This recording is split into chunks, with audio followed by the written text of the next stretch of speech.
엊그제 한 일간지에 나왔던 기사입니다. 유치원 교사 A씨는 지난해 1년 동안 한 원생 보호자로부터 거의 매일 민원 전화를 받아야 했다. 아이가 대소변 볼 때마다 문자로 알려달라. 이건 또 뭐야?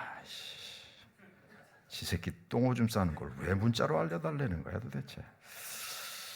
열이 있으니 5분마다 상태를 보고하라. 아이 활동 내용을 A4 한 장씩으로 정리하라 등 무리한 요구가 대부분이었다. 매일 20명의 아이들을 보조교사와 단둘이 돌봐야 하기 때문에 불가능에 가까운 일이다. A씨는 요구가 제대로 반영이 안 되면 주말 밤에도 전화해 대충 일하고 월급 받는 걸 너희 부모도 알고 있느냐 식의 인신공격을 했다며 괜히 맞섰다가 더 심한 막말을 들을 것 같아서 참을 수밖에 없다고 했다. 그냥 지가 키우지. 지 새끼 똥오줌 싸는 게 뭐가 그렇게 아니 왜 문자로 보내달라는 거예요? 참 기본이 없구나. 기본이 이런 게 애민이 참 그 새끼는 어떤 새끼일지 참 보고 싶습니다. 제가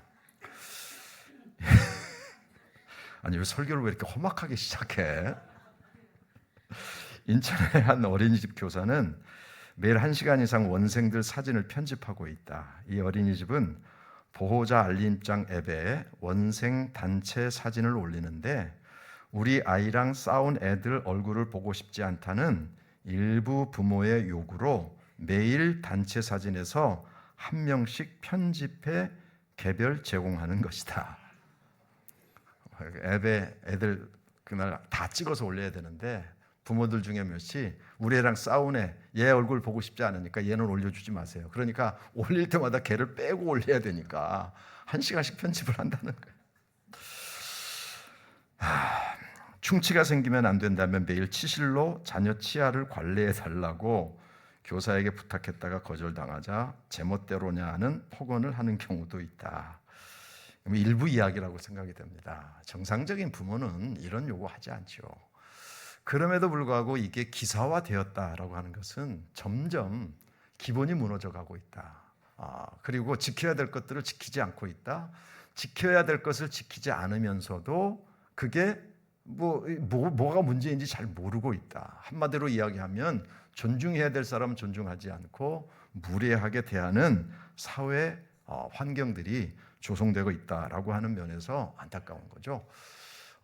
제가 설교를 준비하면서 자료를 찾다 보니까 요즘 이제 기업에서 신입사원을 선택하면 교육을 시키지 않습니까? 뭐 업무 교육 이런 교육을 다 시켜야 되는데 요즘 많이 시키는 것 중에 하나가 옛날에는 별로 안 시켰는데 요즘 많이 시켜야 되는 교육 중에 하나가 뭐냐면 예절 교육이라는 겁니다. 예절 교육. 그러니까 옛날에는 그 정도 나이면 다 알고 배우고 들어왔을 예절을 성인이 됐는데 모른다는 거예요. 그래서 그 예절을 특별히 잘 가르쳐 주지 않으면 안 된다는 겁니다. 근데 여러분 그 예절이 얼마나 웃기는 예절인 줄 아세요? 그 예절을 가르치는데 인사하는 법. 이걸 가르쳐 이걸. 얼마나 가정에서 제대로 인사하는 법을 가르치지 않았으면 이제 조직사회에 들어왔으니까 인사도 해야 되잖아요. 인사하는 법. 명함을 주고받는 명함을 주고받는 거야. 평소에 못했을 수도 있으니까. 그 다음에 많이 교육하는 게 뭐냐면 엘리베이터 타는 법. 엘리베이터 타서 어떻게 서야 되고 뭐 이런 걸 가르친다는 거예요. 사실 이거 좀 가르치긴 해야 됩니다. 제가 엘리베이터 탈 때마다 가끔 짜증나는 사람들이 있긴 해요. 그 버튼이 하나밖에 없는데 거기 기대가지고 이거 하는 애들 있잖아요. 나 눌러야 되는데 진짜 기본적인 예절이 없으니까 본인은 어떻게 행동할지 몰라도 그게 다른 사람에게 무례함이 돼요.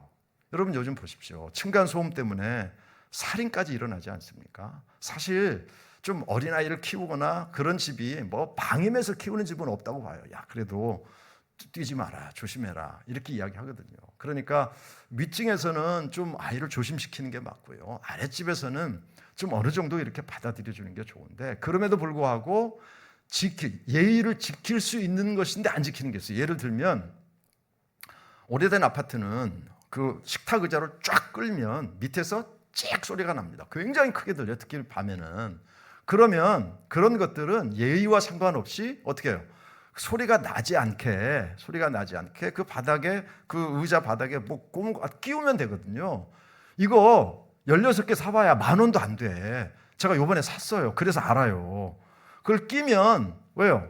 당길 때 소리가 안 나잖아요. 무례하지 않게 할 수 있는 방법들이 있는데 그것도 안 하는 것은 이게 정말 무례한 거죠. 사회적인 기본 질서가 무너져 있는 거죠. 왜 이렇게 왜 이걸 강조하면서 시작하는가 하면 오늘 사도 바울은 이렇게 이야기합니다. 사랑은 무례히 행치 아니하며.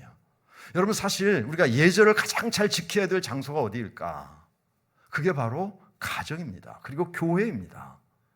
우리가 무슨 가정에서 예절을 찾아, 가정에서 무슨 예의를 찾아, 너무 그거 복잡한 거 아니야? 이렇게 생각할지 모르지만 실제로 가정생활 하시는 분들에게 묻습니다. 가족끼리 서로 예의를 지키는 것이 얼마나 가정을 건강히 하는지, 얼마나 갈등을 해소하는지 여러분 잘 아시지 않습니까? 그래서 사도 바울은 이야기합니다. 무례히 행치 말라.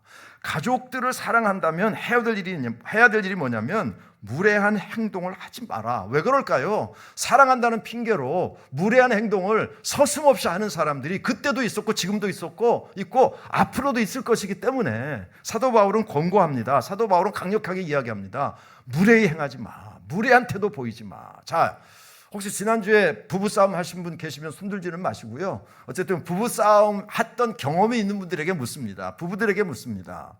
부부싸움을 하는 이유가 그 사람이 하는 말의 내용 때문입니까? 아니면 그 말을 하는 그 사람의 태도 때문입니까?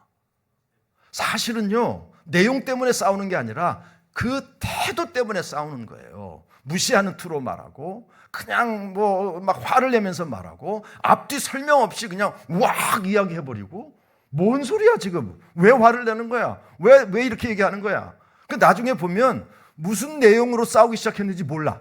다 잊어버렸어. 왜 당신은 그렇게 나한테 얘기하느냐? 나를 이거 가지고 싸우잖아요. 무례함이 가정을 무너뜨린다.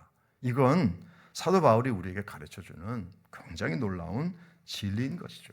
자, 그렇다면 가정을 무너뜨리는 무례함은 어떤 것이 있을까? 오늘 5절 말씀 보시면 무례히 행치 아니하며 자기 유익을 구하지 아니하며 성내지 아니하며 악한 것을 생각하지 아니요. 요 말씀을 가지고, 요 말씀을 중심으로 우리 가정을 무례하게 만드는 몇 가지 요소들에 대해서 말씀드리려고 합니다. 첫 번째는 자기의 유익을 구하지 말라입니다. 자기의 유익을 구하지 마라. 여러분, 특별히 가정 안에서 자기의 유익을 구한다는 것이 어떤 뜻일까요? 두 가지 큰 의미가 있는데, 처음은 뭐냐면 나만 편하면 된다, 나만 좋으면 된다, 나는 이렇게 살았기 때문에 가족들이 나에게 이렇게 맞춰줘야 돼라는 것이죠. 여러분, 가정이라는 건 뭡니까? 남자와 여자는요, 만났을 때 삶의 방법이 달라요. 먹던 것도 달랐고요, 자는 방법도 달랐고요, 입는 것도 달랐고요, 다 다른 사람들이 만나서 가정을 이루는 거예요. 연애할 때는 다 비슷한 것 같았어. 와, 취미도 같고 먹는 것도 같고 비슷해. 그래서 결혼했는데 결혼 딱 하고 보니까 뭐야, 왜 이렇게 달라 도대체? 알고 보니까 서로 국수를 좋아했어.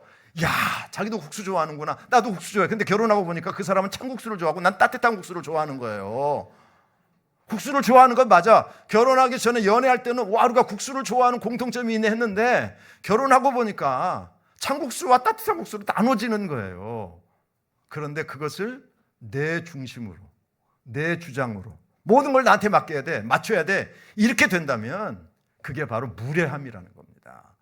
요즘도 그 남자 그렇게 하고 있는지 잘 모르겠는데, 좀 전에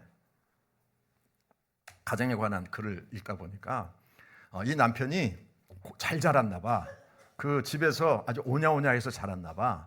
그러니까 어떤 버릇이 있냐면 집에 들어오면 양말을 아무 데나 벗어놓는데, 그리고 벗을 때 똑바로 벗는 게 아니라 뒤집어서 벗어. 아무 데나 막 벗어놓으니까 이 아내가 보다 못해서 그거 제발 양말 벗어서 빨래통에 좀 넣어달라. 그리고 빨래통에 넣을 때 양말을 좀 앞뒤 그렇게 뒤집지 말고 제대로 넣어달라. 여러분, 이게요 아무것도 아닌 것 같잖아요. 근데 그분이 뭐라고 썼는가 하면, 그렇게 부탁했음에도 불구하고 내 이야기를 계속해서 무시했을 때, 내 이야기를 가볍게 여길 때 내가 무시당하는 느낌을 들었다. 그거예요. 사람이 내가 원하는 대로 해야 돼. 내 방식대로 해야 돼. 이게 자기 유익을 구하는 거예요. 그런데 이거보다 더 깊은 뜻이 이 안에 담겨져 있어요. 그게 뭐냐면 내가 가족의 중심이기 때문에 내가 원하는 대로 가족들은 다 따라와야 돼 라고 하는 거예요. 이건 좀 다른 얘기인데요. 예를 들면 이겁니다. 내가 가족들을 먹여 살리고 있는데 나 때문에 불편한 건 좀 참아야지, 이런 거예요. 예를 들어서 어떤 가장이 있다고 하십시다. 돈 버는 사람이 있다고 하십시다. 이 사람이, 이 남자든 여자든 돈을 벌어서 가정이 움직이는 중요한 역할을 해요. 그러니까 중심적인 역할을 하는 거죠. 내가 가족들을 먹여 살리고 있는데 나 때문에 불편하는 건 좀 참아야지. 이게 바로 자기의 유익을 구하는 겁니다. 가족들에게 무례하게 행동하게 되는 거죠. 여러분 생각해 보십시오. 그 생각이 잘못된 거예요. 가정에 물질이 필요한 건 맞아요. 중요한 요소인 건 맞아요. 그러나 가정은 돈만 가지고 움직일 수 있는 게 아니잖아요. 돈만 있으면 행복합니까? 돈만 있으면 저절로 모든 가정들이 다 뭐 잘 살고, 아닙니다. 윤택하게 살고 좀 편하게 살 줄은 모르지만 행복한 가정은 물질만 가지고 되는 게 아니에요. 돈 벌어오는 사람도 필요하죠. 돈 벌어오는 사람이 중요하죠. 그러나 가정은 돈 이외에도 많은 희생들과 많은 협력들이 뭉쳐져서 가정이 이루어지는 거예요. 그런데 내가 돈 벌어오니까 내가 술 먹고 좀 늦게 들어와도 참아야지 말이야. 아니, 술 먹고 늦게 들어오면 좀 조용히 들어오면 돼. 불 다 켜고 애들 다 깨우고 말이야. 그래도 니네들이 참아야지 내가 니네들 먹여 살리는데, 이게 바로 자기 유익을 구하는 거예요. 이게 무례함이라는 겁니다. 여러분, 교회도 그래요. 제가 또 하나의 교회, 가정 이렇게 말씀드려요. 교회도 똑같습니다. 그러니까 이 교회에서도 중심이 되는 사람들이 자칫 잘못하면 무례히 행동하게 돼요. 헌금 많이 하는 사람, 교회 오래 다니는 사람, 뭐 직분이 좀 있는 사람, 그 다음에 뭐 또 영향력이 좀 있는 사람, 봉사 많이 하는 사람, 이런 사람들은 내가 헌금 많이 하는데 말이야, 내가 그렇게 봉사하는데 말이야, 그거 어떡하라고. 자기 중심으로 모든 것을 들어주지 않으면 삐지고 뭐. 여러분 보십시오. 제가요 옛날에 전도사 때 그 교회에 제가 지금도 그런 생각 갖고 있거든요. 야, 천사 그러면 이분이다. 정말 믿음이 좋은 분이에요. 너무나도 믿음이 좋아요. 천사 같은 분이에요 정말. 근데 아들 둘이 있는데 작은 아들이 직장 생활을 하다가 뒤늦게 이제 목사가 되겠다고 신학을 공부해요. 이 여자 집사님은 그 교회는 이제 권사나 뭐 이런 장로 직분이 없는 교회였기 때문에 집사님인데 너무 신실해. 그리고 이분이 돌아가시면서 그 자식에게 유언을 남겼어요. 나는 평생 주님을 섬겼다. 그리고 나는 세상을 떠나면 하나님께로 갈 거다. 그러니까 내 장례식은 꼭 교회식으로, 기독교식으로 해다오. 그런데 가보니까 불교식으로 하고 있어. 왜냐? 작은 아들은 돈이 없어요. 큰 아들이 그때 무슨 비행기 조종사인가 그랬어요. 돈이 많아. 그러니까 어머니가 유언을 했음에도 불구하고 내 돈 들여서 하는 거잖아. 내 돈 들여서 하는 거니까 불교식으로 해야지. 이게 무례함이란 말이죠. 이게 자기의 유익을 구하는 거예요. 그게 어머니가 살아계시면 어머니가 얼마나 어머니한테 무례한 행동을 하는 겁니까? 이게 자기의 유익을 구하는 거다. 이거 여러분 우리가 진짜 조심하고 조심해야 돼요. 이게 이제 가족이라고 하는 엄마, 아빠 뭐 여기까지만 이렇게 생각하면 이런 문제들이 좀 적을 것 같죠. 그러나 형제, 자매로 넓히면요, 사실 이런 문제 때문에 상처받고 고통스러워하는 형제, 자매들이 굉장히 많습니다. 특별히 그 중에 잘 사는 어떤 형제가, 잘 나가는 형제가 뭐만 일어나면 자기네들 중심으로 다 해버리니까 좀 약한 가정에서는 말도 못하고, 그게 무례함이란 말이죠. 이거 하지 마라. 가정에서 이거 하지 마라. 교회에서 이거 하지 마라. 그게 가정의 행복을 무너뜨리고 교회의 행복을 무너뜨리는 거다. 두 번째는 성내지 아니하며. 이건 뭐 설명 안 해도 되죠. 성내지 아니하며 설명 안 해도 되죠. 그럼에도 불구하고 왜 성경은 구약에서 신약에서 왜 계속해서 성내지 마라, 분노하지 마라, 화내지 마라, 노여워하지 마라 왜 반복하고 있을까요? 그런 일들이 실제로 교회 안에서 그리고 세상에서 특별히 가정 안에서 반복해서 일어나고 있기 때문입니다. 특별히 여러분 가정은요, 화내기 좋은 장소예요. 화내기 좋은 장소. 성질내기 좋은 장소가 첫 번째 가정, 두 번째 교회예요. 그 희한해. 왜 밖에서는 그렇게 선량한 사람이 교회만 오면 승질내는지 몰라. 왜 밖에서는 착한 사람이 집에만 들어오면 뭐 성질 못 내가지고 왜 그러는지 모르겠어요. 참 희한하죠. 여러분, 분노는요 계급이 있어요. 계급. 분노가 무서운 게 계급이 있다고요. 계속해서 말씀드리잖아요. 나보다 힘 있는 사람, 나보다 힘센 사람한테 화 못 내. 화 못 내요. 누구에게 내요? 만만한 사람한테 화내는 거예요. 만만한 사람한테. 제가 계속해서 말씀드리잖아요. 옛날에는 아버지가 왕이야. 뭐 기분 나쁜 일 있어가지고 그냥 부인한테 뭐라고 이야기하니까 말도 못하고 으이씨 나오는데 큰아들이 있어. 큰아들이 누구 닮았어? 지 애비 닮았잖아. 지 애비 닮아가지고 이 새끼 왜 왔다 갔다 해. 뒤통수를 한 대 후리가 알게니까. 이거 큰아들은 엄마 왜 동생이 있거든. 이 새끼 너는 왜 왔다 갔다 해. 서열대로 하는 거예요. 동생은 어따 해. 강아지 이 새끼 왜 왔다 갔다 해. 그러니까 그 강아지가 어떻게 했다고요? 아버지 신발에 오줌 쌌다고요. 분노는 서열이 있어요. 그래서 가정에서 화내지 말라는 겁니다. 나에게 가장 필요한 사람, 나에게 가장 중요한 사람이 내가 화내는 사실 그 사람일 경우가 굉장히 많아요. 한 신부님이 쓴 책에 보니까 이런 얘기를 하시더라고요. 한 엄마가 자기 아들을 좀 상담해 달라고 맡겼어요. 그 아들을 보니까 바른 생활 아이야. 착한 애예요. 어디서? 학교에서, 밖에서. 밖에 나가면 얘는요 애들하고 잘 어울리고 잘해. 정말 잘해요. 근데 집에 들어오면 자기 어머니를 집중적으로 괴롭히는 거예요. 왜? 우리 엄마는 내가 성질 내도 된다라고 생각한 거예요. 분노는 서열이 있다는 말씀드렸잖아요. 여러분 이게 얼마나 웃기는 얘기인가 하면 문제는 내가 막 화내거든요. 그러니까 나보다 약하다고 느끼는 가족의 화를 내는데 문제는 뭐냐면 그 대상자가 가족 중에 나에게 가장 잘해주는 사람이거나 나에게 가장 필요한 사람일 경우가 많다는 거예요. 가정에서 성질을 내. 그 성질을 내는 대상자가 사실은 나에게 가장 필요한 사람이고 가장 나에게 잘해주는 사람이야. 그래서 성질을 내는 거예요. 이게 가정에서 이루어지면 이 가정 안에 이 분노 때문에 무례함이, 예의가 사라지고 예절이 사라지고 무례하게 대하게 되면서 그 가정은 어려움을 겪을 수밖에 없다. 가족을 분노의 대상이라는 생각을 버리지 않는 한 가정은 행복할 수 없게 되고 그의 행동은 계속 무례한 행동을 할 수밖에 없게 된다. 이제 세 번째가 중요한 게 뭐냐면 악한 생각을 하지 말라입니다. 사실 이 악한 생각을 하지 말라는 악한 생각을 품지 말라고 이게 번역하는 게 맞아요. 왜냐하면 악한 생각을 하지 마라. 누구나 악한 생각 안 하죠. 뭘 이걸 교훈이라고 해서. 성경에서 무슨 교훈을 하려면 좀 제대로 해야지. 이건 뭐 세상에서도 어디서도 다 들을 수 있는 이야기 아닙니까? 그런데요, 원의 의미는 악한 것을 생각하지 말라가 아니에요. 악한 것을 지속적으로 품지 말라요. 그래서 영어 성경에는 It keeps no record of wrongs라고 되어 있어요. It keeps no record of wrongs. 잘못된 레코드를, 잘못된 기록들을 킵하지 마라.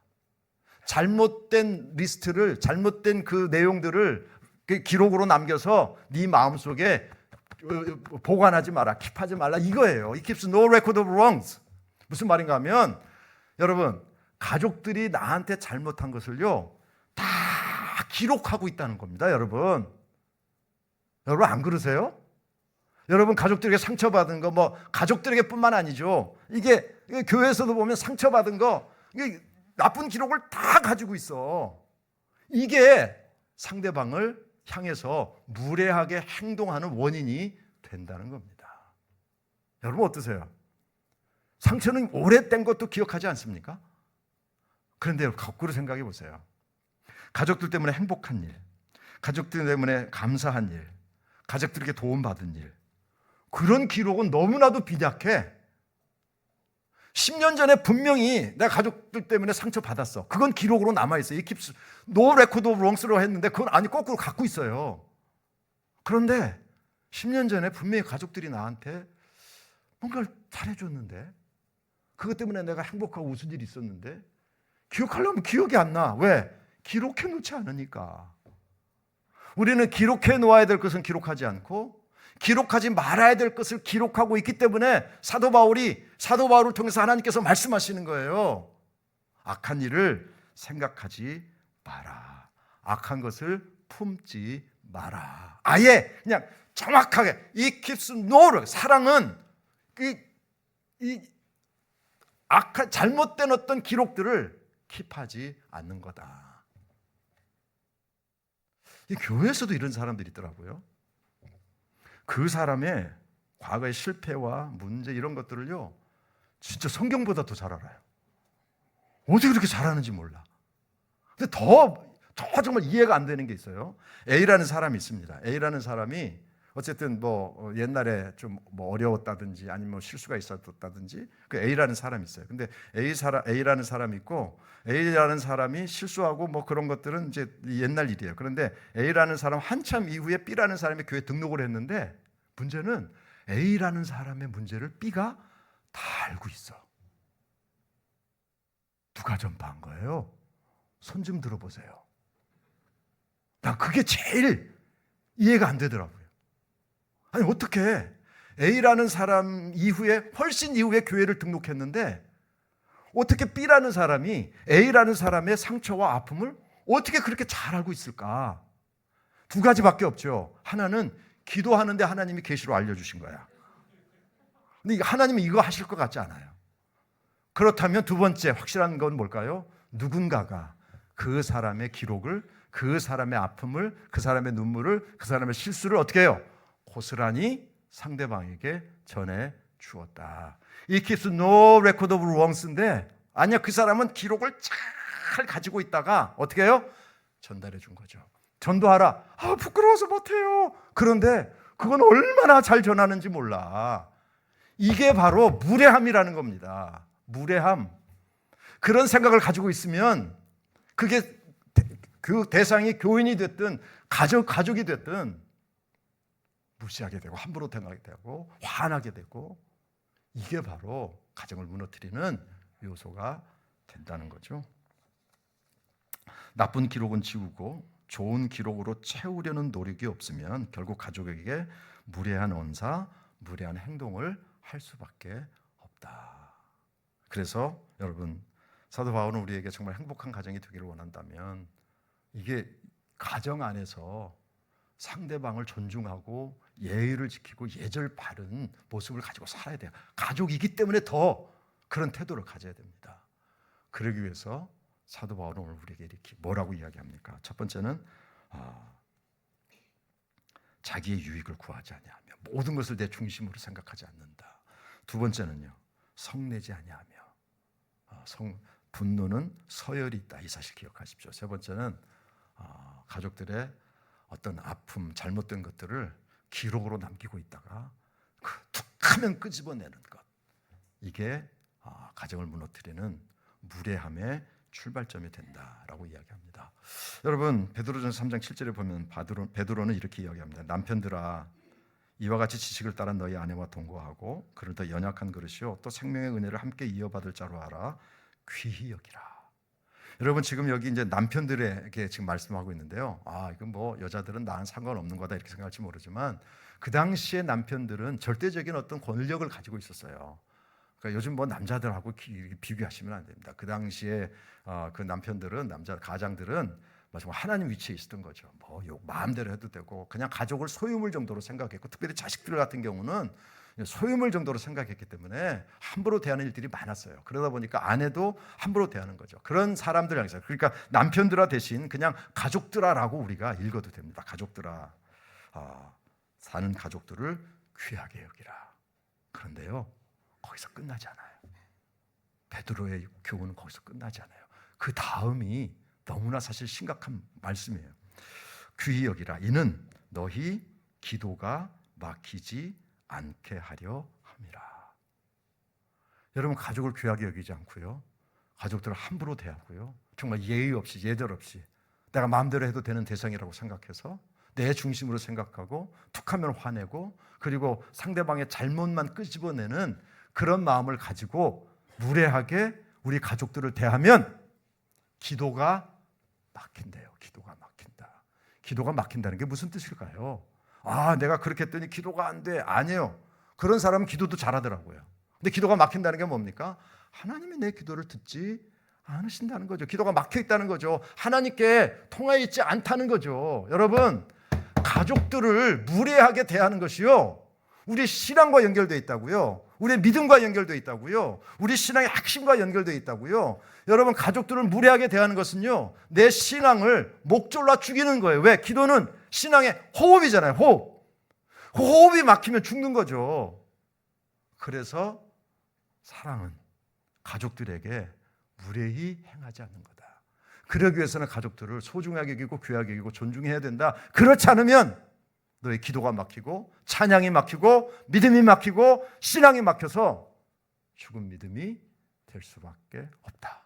이 정도로 심각한 도전이다, 심각한 메시지다 라는 사실 여러분들이 잊지 않으셨으면 좋겠습니다.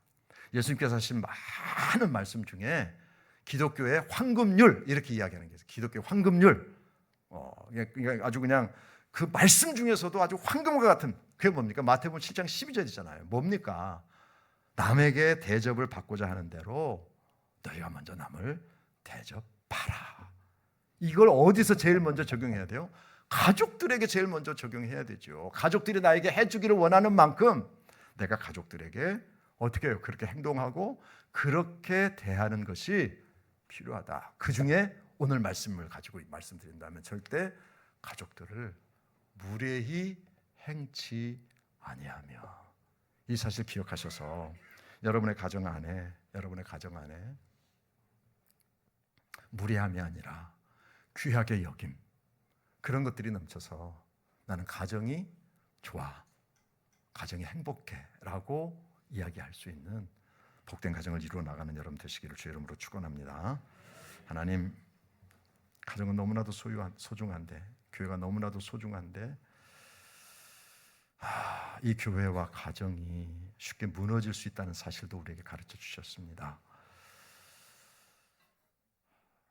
크리스찬이 해야 될 첫 번째, 교인들을 향한, 가족들을 향한 첫 번째 태도, 무례히 행치 아니하며, 아버지 하나님, 무례히 행하지 않기 위해 나의 유익을 구하지 않고 성내지 아니하며 가족들의 잘못을 기록으로 남기지 않아야 된다는 사실을 우리에게 가르쳐 주셨습니다. 또한 우리가 가족들을 귀하게 여기지 않고 무례하게 대할 때에 내 기도가 막히고 찬양이 막히고 예배가 막힌다고 가르쳐 주셨습니다. 얼마나 중요한 일인지 잊지 않게 도와주시고 온 마음 다해 가족들을 소중하게 귀하게 여기며 무례히 행치 아니하는 아름다운 가정을 우리 모두가 이루어갈 수 있도록 역사해 주시옵소서. 예수님의 이름으로 감사하며 기도합나이다. 아멘.